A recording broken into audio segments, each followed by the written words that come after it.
poursuivre un peu dans la lignée de Kessler sur la réflexion sur la diachronie du trauma et le trauma comme instrument d'humanisation, en étudiant cette mécanique chez les personnages de méchants. Donc moi, je vais m'interroger sur la façon dont la série Once Upon a Time, elle représente les méchants des contes de fées comme des personnages queer traumatisés.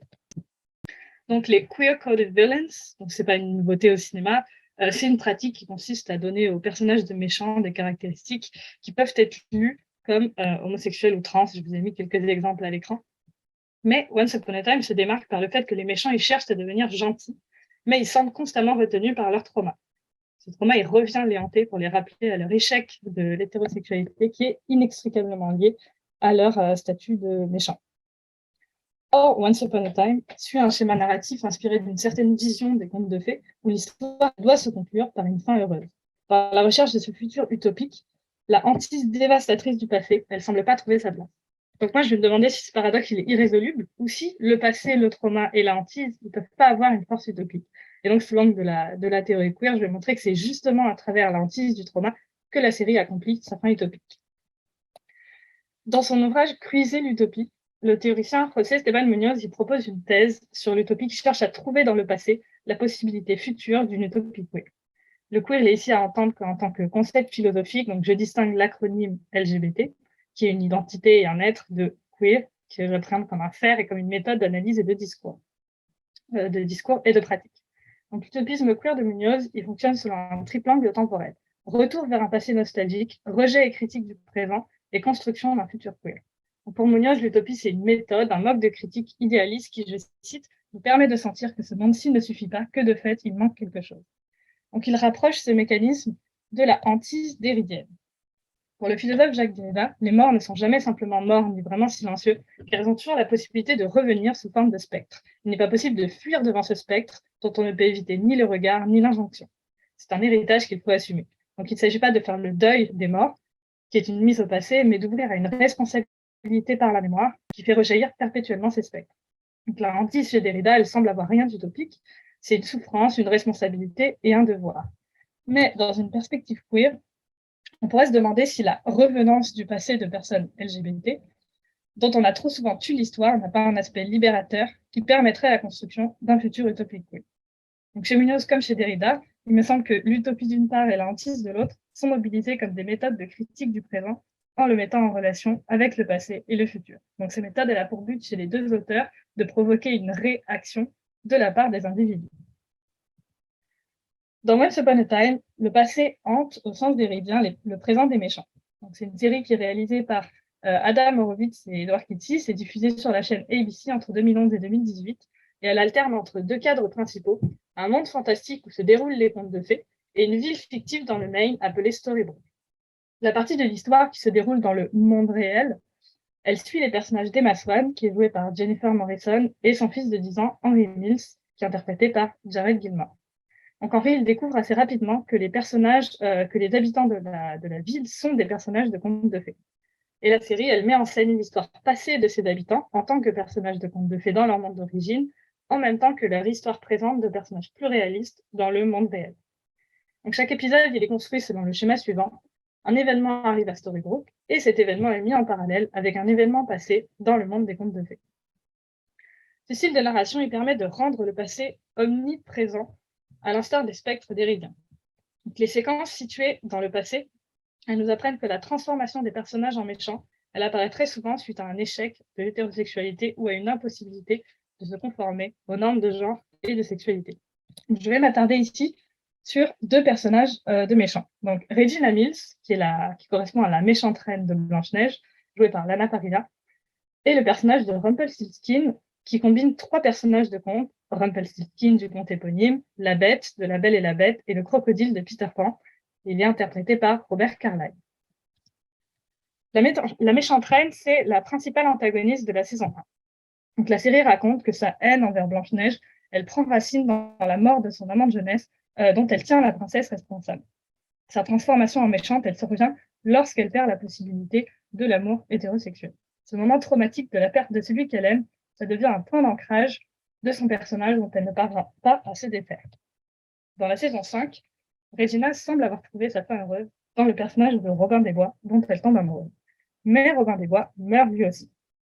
Cela amène Regina à se demander si elle n'est pas vouée à perdre ses amants parce qu'elle est méchante et à être méchante parce qu'elle perd ses amants. Il faut savoir que dans la série, les personnages de contes de fées prennent conscience à leur arrivée dans le monde réel d'être des personnages. Ils comprennent alors qu'ils sont liés à une fatalité qui veut que les méchants perdent et soient malheureux et que les gentils gagnent et soient heureux. D'ailleurs, l'étymologie de méchant, c'est l'ancien français méchéant, qui signifie malchanceux. Après la mort de son second amant, Regina blâme la noirceur en elle et elle cherche à s'en débarrasser. Mais ça a pour conséquence de faire revenir un spectre du passé sous la forme de la méchante reine. Comme on peut le voir donc sur l'image projetée à l'écran, cet événement il marque la puissance de la figure du spectre dans la série qui revient littéralement hanter Regina.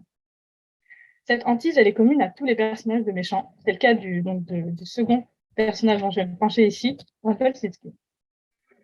Celui-ci, il est défini par une soif insatiable de pouvoir qui le corrompt et le ronge. L'origine de la méchanceté de Rumpelstiltskin, elle est ancrée dans son impossibilité à performer une masculinité virile. Il est frêle, lâche et efféminé, et il ne peut pas performer le rôle typique du héros chevalier et du père protecteur. Pour répondre à ces situations honteuses, il a recours à la magie, devenant le seul magicien homme de la série, la magie étant typiquement un pouvoir de femme. Il se transforme alors en un monstre couvert d'écailles doté d'une voix aiguë et d'un maniérisme souvent associé à l'homosexualité. Néanmoins, il ne parviendra jamais à combler son manque de virilité parce que cette obsession qui le transforme en méchant, elle l'empêche d'atteindre une fin heureuse dans l'amour hétérosexuel et la famille nucléaire, puisqu'il ne cesse d'échouer en tant qu'amant et en tant que père. Donc ça interroge la possibilité des méchants à atteindre une fin heureuse dont le pinacle semble être l'amour hétérosexuel. Leur hantise, qui les rappelle sans cesse à leur échec de performer des rôles de genre et de sexualité normatifs, elle semble pas trouver sa place dans ce schéma-là. En effet, les personnages de méchants qu'on sait qui ont la fin la moins hétéronormative. Elle semble les placer en tant qu'individus, en dehors de la fin heureuse des héros de contes de fées. Puisque les méchants, ils s'opposent à eux seuls, au bonheur des autres, vaincre un seul méchant, ça suffit généralement à rétablir l'ordre et la stabilité. Mais alors, comment leur bonheur individuel est-ce qu'il peut s'accorder avec celui des autres? On pourrait se demander si le paradoxe de cette série qui cherche à faire de ces méchants des héros, elle ne se situe pas dans l'impossibilité à contenter tout le monde, à atteindre une fin donc littéralement utopique. La fin heureuse des personnages principaux, elle est signifiée dans une danse à la fin de la saison 6. Sur une chanson de comédie musicale intitulée A Happy Beginning, les convives dansent par paires et célèbrent la joie et l'amour. Les deux personnages à ne pas danser en couple sont Regina et sa sœur Zelena, qui, faute d'amant avec qui danser, dansent ensemble. Néanmoins, si la fin de Regina n'est pas hétéronormative, est-ce qu'elle est pour autant malheureuse? Regina ne danse pas seule. Elle célèbre une autre forme d'amour, un amour trouvé dans la famille, de sang comme de cœur. D'ailleurs, elle termine sa danse en trio avec son fils d'un côté et sa sœur de l'autre. Donc Regina, elle trouve une fin heureuse dans l'amitié et la famille. Mère adoptive d'Henri, le fils d'Emma, une relation homosexuelle est souvent tendue dans l'amitié conflictuelle et homoparentale qu'elle entretient avec celle-ci. Henri considère en effet qu'il a deux mères, Emma et Regina. En tant que mère adoptive d'Henri, Regina, elle trouve son chemin dans la famille de celui-ci, qui inclut Emma, sa mère, mais aussi Blanche-Neige et le prince charmant, ses grands-parents. Plus que cela, Regina devient au fil de la série le personnage préféré des fans. Bien qu'elle ne soit pas initialement le personnage principal, elle change petit à petit de rôle d'antagoniste dans la saison 1 à personnage principal vers la fin de la série. D'ailleurs, quand on cherche Once Upon a Time sur Google, c'est son nom qui sort en premier. Cette transformation de méchante à héroïne, elle n'aurait pas été possible sans la mise en scène de son traumatisme. Le pari de la série, qui est de transformer ces méchants en héros, a été réalisé par le dévoilement d'un traumatisme passé. Le traumatisme semble être, dans ce contexte, un outil cinématographique voué à provoquer l'empathie afin de rendre sinon héroïque, du moins humain, même les plus vils des méchants. En révélant que leur méchanceté est liée à un traumatisme, la série humanise les méchants. Elle change ainsi des personnages manichéens en personnages réalistes. Ce faisant, le trauma permet aux spectateurs et aux personnages de les comprendre et de s'identifier à eux. Donc ça confirme l'hypothèse que le trauma, il a une dimension utopique dans la série, parce qu'il permet de construire un futur, non pas à partir du silence, mais à partir d'une mémoire partagée. Dans une dimension queer, la mise en scène d'un trauma passé, qui jusqu'alors avait été supprimé de l'histoire de ces méchants, insiste sur l'importance de l'expérience des minorités de genre et de sexualité qui est trop souvent passée sous silence. La hantise a donc une dimension utopique, queer, dans sa façon de faire parler les spectres de celles et ceux dont l'existence et la parole ont été effacées de l'histoire comme des histoires. Mais pourquoi utiliser le trauma pour accomplir cette métamorphose? La joie, c'est un sentiment aussi universel que la souffrance. Alors en quoi le trauma, plus que d'autres expériences et sentiments, provoque l'empathie? Selon le philosophe Emmanuel Lévinas, on reconnaît l'infinité de l'autre quand on est confronté à son visage. Cette confrontation, elle implique une vulnérabilité. Il y a là une piste, le traumatisme et la souffrance, exprimés par les pleurs, dévoilent une vulnérabilité. À l'inverse, le rire est plus facilement feint. D'ailleurs, les méchants rient. Or, derrière ce masque du rire se cache la souffrance et le traumatisme. La peur de la souffrance, elle pousse les méchants à l'isolement. Mais ce qui semble être un individu seul et qui se pense seul est en fait un individu qui ne peut pas fonctionner en dehors du collectif. L'indépendance qu'incarnent les méchants est repensée, elle peut être repensée par l'éthique du care, qui est un courant philosophique rattaché au féminisme, qui place au cœur de sa réflexion la vulnérabilité, la dépendance et la responsabilité des individus les uns envers les autres. L'éthique du care défend que nous sommes tous vulnérables et qu'on vit seulement selon l'illusion qu'on est indépendant. Cependant, dans son séminaire La bête et le souverain, Derrida critique la thèse de Lévinas sur le visage parce que selon lui, elle exclut celles et ceux qui n'ont pas de visage ou qui sont considérés comme n'ayant pas de visage, à l'instar des femmes et des animaux. Sa réflexion sur la bestialité et l'exclusion de certaines catégories humaines, elle interroge le rapport entre les caractéristiques queer des personnages de méchants et leurs caractéristiques bestiales. Rumpelstiltskin, il est en effet efféminé, mais aussi couvert d'écailles. Et d'ailleurs, comme on peut le voir sur l'image que je vous ai mise, ces écailles, elles ressemblent à des paillettes. En leur donnant un visage qui sait pleurer et en faisant donc tomber leur masque, Once Upon a Time humanise ces méchants et cherche à reconstruire une éthique du care qui passe par le collectif.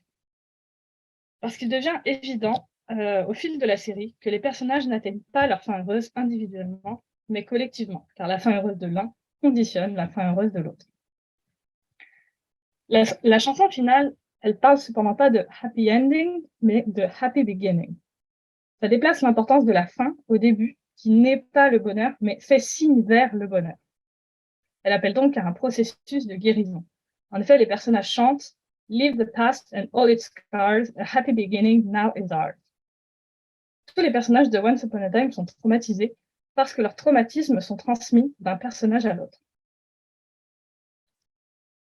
Si on approche, donc pour conclure, la fin de la série à travers des trajectoires non pas individuelles mais relationnelles, alors la hantise, elle permet à la série d'atteindre sa fin utopique, puisqu'elle est ce qui permet aux personnages comme aux spectateurs de comprendre et de pardonner les méchants qui leur ont fait du mal et ainsi peut-être de commencer à guérir. Merci.